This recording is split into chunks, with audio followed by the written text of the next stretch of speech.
Lundi soir à Rabat, ces manifestants étaient dispersés par des forces de l'ordre présentes en grand nombre. Rassemblés à l'initiative d'un groupe de jeunes sur Facebook, ils entendaient poursuivre la mobilisation entamée la veille. Dimanche, près de 37 000 manifestants sont descendus dans les rues de plusieurs villes du royaume pour demander des réformes. On ne va pas bouger d'ici, sauf s'il y a une réforme de la Constitution actuelle, une démission du gouvernement et une dissolution du Parlement. Nous voulons de vrais changements. Tout d'abord restreindre les prérogatives de la royauté, ensuite partager les richesses du Maroc avec égalité et enfin juger les corrompus, tous ceux qui volent les richesses du Maroc. Comme ailleurs donc, les manifestants demandent plus de démocratie et moins de corruption. Mais différence de taille avec les pays voisins, la figure du roi est incontestée.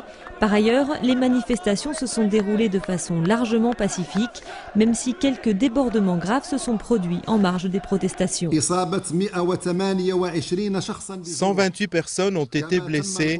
Les corps calcinés de 5 personnes ont été retrouvés à l'intérieur de l'une des agences bancaires incendiées par des fauteurs de troubles dans la ville d'El Hoceima.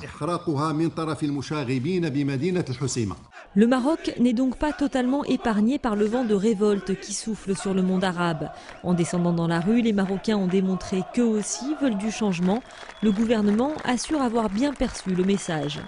Que les gens descendent dans la rue pour exprimer leurs soucis concernant la révision de la Constitution, concernant la nécessaire lutte contre la corruption. Tout cela ne nous dérange absolument pas. Ce ne sont pas des tabous. Sa Majesté est dans une démarche de sérénité et dans une démarche de continuation du processus des réformes. Les autorités rappellent à l'occasion qu'il y a chaque jour une vingtaine d'actions de protestation à travers le pays.